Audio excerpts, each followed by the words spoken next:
যারা কৃষক বন্ধু পেয়ে থাকেন তাদের রিভ্যালিডেশন ফর্ম কীভাবে ফিল আপ করবেন এবং কী কী ডকুমেন্টসের সাথে দেবেন সেই সম্পর্কে আমি আপনাদেরকে বলবো। তো সেই বিষয়ে বলার আগে আমি আপনাদেরকে বলে দিই, কৃষক বন্ধু যারা পাচ্ছেন তারাই শুধুমাত্র ফর্ম ফিল আপ করবেন। যারা পিএম কিষাণ পাচ্ছেন তাদের ফর্ম ফিল আপ করার কোনো প্রয়োজন নেই। এক্ষেত্রে যে ফর্ম রয়েছে সেই ফর্মের কীভাবে ফিল আপ করতে হবে আমি আপনাদেরকে পরে বলছি। তার আগে কী কী ডকুমেন্টস আপনাদেরকে দিতে হবে এটার সাথে সেটা শুনে রাখুন ভালো করে। সবার আগে আপনাকে যেটা দিতে হবে সেটা হচ্ছে যে আপনার নিজের আধার কার্ড এবং আপনার অর্থাৎ আপনি কৃষক বন্ধু পাচ্ছেন তার আধার কার্ড, এর সাথে সাথে ওনার স্ত্রী অথবা স্বামীর আধার কার্ড এবং ভোটার কার্ড দুটোই, দুজনকারী আধার কার্ড এবং দুজনকারী ভোটার কার্ড দিতে হবে স্বামী স্ত্রীর। এর সাথে সাথে দিতে হবে আপনাদের আরওআর বা পর্চা, এর সাথে ব্যাংকের যে ডিটেলস রয়েছে, ব্যাংকের প্রথম পাতা যেখানে account number IFSC code details লেখা আছে, দুজনকারী সেক্ষেত্রে দিতে হবে। পর্চা যদি দুজনকারী থেকে থাকে তাহলে দুজনকারী পর্চা দিতে হবে, যদি একজনকার পর্চা থেকে থাকে তাহলে একজনকারী দেবেন। কিন্তু অবশ্যই দিতে হবে যিনি কৃষক বন্ধু উপভোক্তা তার অবশ্যই দিতে হবে। চলুন এরপরে যা যাক এই পরবর্তী ক্ষেত্রে আপনার ফর্ম কীভাবে ফিল আপ করবেন সেই পেজে। কৃষক বন্ধু নতুন প্রকল্পের ক্ষেত্র সমীক্ষা অর্থাৎ ফিল্ড ভেরিফিকেশান এর যাচাই ফর্ম কীভাবে ফিল আপ করবেন সেই সম্পর্কে আজকে আমি আপনাদেরকে বলবো। তো সেই বিষয়ে বলার আগে আমি আপনাদেরকে বলে রাখি, যারা কৃষক বন্ধু পাচ্ছেন আবার পিএম কিষাণও পাচ্ছেন তাদের জন্য বলছি, যারা পিএম কিষাণ পাচ্ছেন তাদের এই ফর্ম ফিল আপ করার কোনো প্রয়োজন নেই। শুধুমাত্র যারা কৃষক বন্ধু পাচ্ছেন তাদেরকেই এই ফর্ম ফিল আপ করতে হবে। এই ফর্ম কীভাবে ফিল আপ করবেন সেই বিষয়ে আপনাদেরকে বলছি। ফর্মের সঙ্গে কী কী ডকুমেন্টস দেবেন সেই বিষয়ে আমি আপনাদেরকে বলবো। তো শুরু করছি। সবার প্রথমেই আপনি আমাদেরকে বলে দিই, কৃষক বন্ধু অর্থাৎ কৃষক বন্ধু যারা পাচ্ছেন তাদেরকেই ফর্ম ফিল আপ যেহেতু করতে হচ্ছে, অবশ্যই আপনারা আপনাদের কেবি আইডি জানান। যদি না জেনে থাকেন আমার ভিডিওতে কমেন্ট সেকশনে বা ক্যাপশনে আমি আপনাদেরকে একটা ভিডিও লিঙ্ক দিয়ে দেবো, সেখান থেকে আপনারা সেই ভিডিও থেকে কৃষক বন্ধুর আইডি পেয়ে যাবেন, যেটা আপনাদেরকে প্রথমে লিখতে হবে। এই দেখুন, প্রথমে আপনাদের কৃষক বন্ধু আইডি লিখতে হবে, তারপরে সিরিয়াল নাম্বার আপনাদের লেখার কোনো প্রয়োজন নেই, সিরিয়াল নাম্বার অফিস থেকেই লিখে দেবে। এরপর চলে আসছি আপনাদেরকে প্রথমেই তথ্যের বিবরণ। আপনাকে তথ্যের বিবরণে প্রথমেই সুবিধাভোগী যিনি কৃষক বন্ধু পাচ্ছেন তার নাম, অর্থাৎ কৃষক বন্ধুতে যে নাম রেকর্ড আছে বা ব্যাংকের পাসবই অনুযায়ী যে নাম রেকর্ড আছে সেই ডিটেলস আপনাদেরকে এখানে লিখতে হবে। 1 নম্বরে যেটা সেটা এখানে আপনাদেরকে সেই ডিটেলসটার ভিত্তিতে আপনাকে এইখানে আপনার নাম এবং ডিটেলস লিখতে হবে এইখানে, ঠিক আছে। তো দ্বিতীয় যে অপশানস রয়েছে, দ্বিতীয় অপশানস আপনার যিনি সুবিধা পাচ্ছেন কৃষক বন্ধু তার স্বামী অথবা স্ত্রী অথবা অভিভাবকের নাম লিখতে হবে 2 নম্বরের, সেটা এখানে এই 2 নম্বরের পরিপ্রেক্ষিতে এই বক্সে মাঝে যে বক্স রয়েছে সেখানে আপনাদের নাম লিখতে হবে। যিনি কৃষক বন্ধু পাচ্ছেন তার স্বামী, স্ত্রী অথবা পিতা, অভিভাবক নাম লিখতে হবে যে কোনো একজনকার। তৃতীয়তে আপনাদের ঠিকানা লিখতে হবে, ঠিকানা, তারপর জেলা, ব্লক, এর পরপর লিখতে হবে। ঠিকানা এখানে লিখবেন, জেলা এখানে লিখবেন, ব্লক এখানে লিখবেন, পঞ্চায়েত এখানে লিখবেন, মৌজা আপনার কোন মৌজাতে পাচ্ছেন আপনি জমির ডিটেলস দেওয়া থাকলে সেই ডিটেলসটা মৌজা বা ভিলেজের নাম আপনি এখানে লিখবেন। এরপর চলে আসছে ব্যাংকের বিবরণ।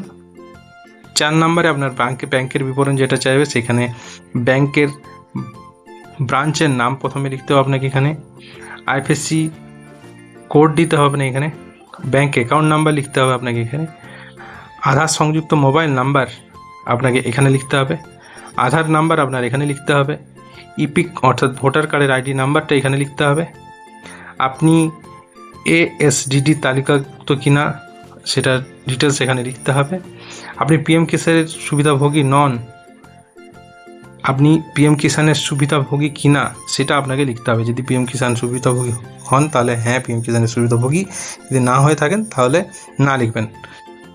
বেশিরভাগ ক্ষেত্রেই না হওয়ার উচিত, কারণ যাদের পিএম কিষাণ আছে তাদের এই ফর্ম ফিল আপ করতে হবে না। যাদের পিএম কিষাণ নেই, শুধুমাত্র কৃষক বন্ধু পাচ্ছেন, তাদের জন্য এই ফর্ম ফিল আপ করতে হবে। 10 নম্বরে চলে আসছি আপনার পেশা। আপনার পেশা, এখানে অনেক কিছু পেশা আছে। আপনার মূল পেশা কি সেটা কি লিখতে হবে। যদি আপনি কৃষক হয়ে থাকেন, কৃষি আপনার মূল পেশা হবে, আর যদি অন্য কিছু হয়ে থাকেন সেক্ষেত্রে আপনাকে ডিটেলস দিতে হবে। এরপর চলে আসছি আপনার 11 নম্বর জমির বিবরণ। জমির বিবরণে প্রথমে আপনার ল্যান্ডের যে ডিটেলস সেটা লিখতে হবে, জেল নাম্বার, এটা পুছে দিয়ে আগে আপনার জেল নাম্বার, জমির বিবরণের জেল নাম্বার লিখতে হবে এখানে, খতিয়ান নাম্বার লিখতে হবে এখানে, দাগ নাম্বার এখানে লিখতে হবে, জমির পরিমাণ একরে লিখতে হবে। এটা কিন্তু দেখে লিখবেন, হেক্টরে নয়, কিন্তু একরে লিখতে হবে এখানে। ROR এর তারিখ, কবে আপনার ROR তৈরি হয়েছে। দেখবেন সচরাচর খতিয়ান যে তৈরি তারিখ সেটা ডান, আপনার যে পর্চা রয়েছে ডান দিকের ওপরের কোণে লেখা থাকে ROR বা খতিয়ান তৈরির তারিখ। জমি দখলের ধরন, অর্থাৎ আপনি ক্রয় করেছেন না উত্তরাধিকারী সূত্র পেয়েছেন, নাকি হস্তান্তর, নাকি অন্যান্য কোনো মাধ্যমে পেয়েছেন, সেই ডিটেলস এখানে লিখতে হবে। আয়কর প্রদান করেন কিনা, যদি আয়কর প্রদান করেন তাহলে হ্যাঁ লিখবেন, আর যদি আয়কর প্রদান না করেন তাহলে না লিখবেন। এটা হলো 12 নম্বর পর্যন্ত প্রথম পেজের বিবরণ দিতে হচ্ছে। তারপর আপনি চলে যাবেন নেক্সট পেজ। নেক্সট পেজে আপনার যে কৃষক বন্ধু সুবিধাভোগী তার স্বামী অথবা স্ত্রী যিনি আছেন তার বিবরণ দিতে হবে, এখানে তার নাম লিখতে হবে। 13 নম্বরে এখানে তার নাম লিখতে হবে, তার ব্যাংকের ডিটেলস দিতে হবে এখানে,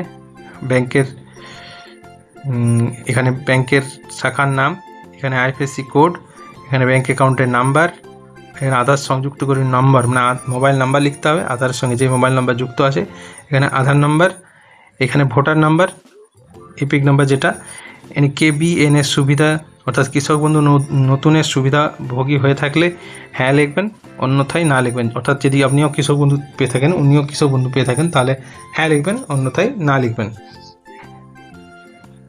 ASDD তালিকাভুক্ত আছেন কি না, যদি থাকেন তাহলে হ্যাঁ, না থাকলে না। অর্থাৎ আপনি পিএম কিষাণের সুবিধাভোগী পাচ্ছেন কিনা, পিএম কিষাণ উনি পাচ্ছেন কিনা সেই ডিটেলস এখানে দিতে হবে, পেয়ে থাকলে হ্যাঁ, না পেয়ে থাকলে না। ওনার পেশার ধরন কি, উনি যদি চাষি হয়ে থাকেন চাষি, আর যদি অন্য কোনো সংস্থায় কাজ করেন এখানে ডিটেলস সব লেখা আছে, সেই সংস্থার মধ্যে কোনো কাজ করলে সেই সংস্থা লিখতে হবে।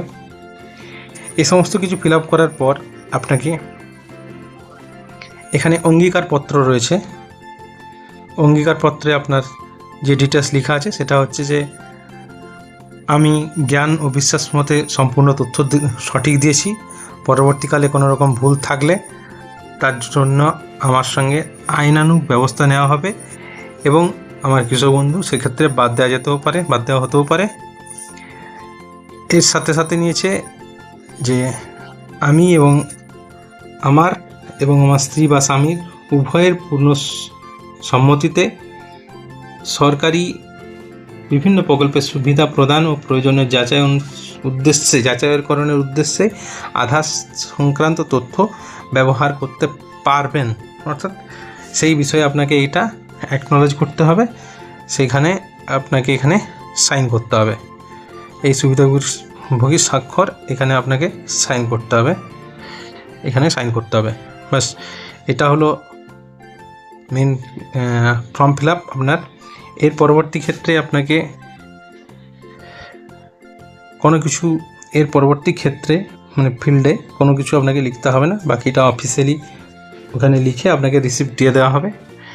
আর এর সাথে সাথে আপনাদেরকে বলে রাখি, ডান দিকের যে ফাঁকা ঘর সেখানে আপনাদের কিছু লেখার দরকার নেই, আপনার মাঝের যে ফাঁকা ঘরগুলো রয়েছে সেইখানেই আপনাদের সমস্ত কিছু বিবরণ দেবেন। আশা করি বুঝতে পেরেছেন। যদি কোনো জায়গায় বুঝতে কোনো কিছু অসুবিধা হয়ে থাকে অবশ্যই কমেন্টে জানান, আমি আপনাদেরকে সাহায্য করব। ধন্যবাদ।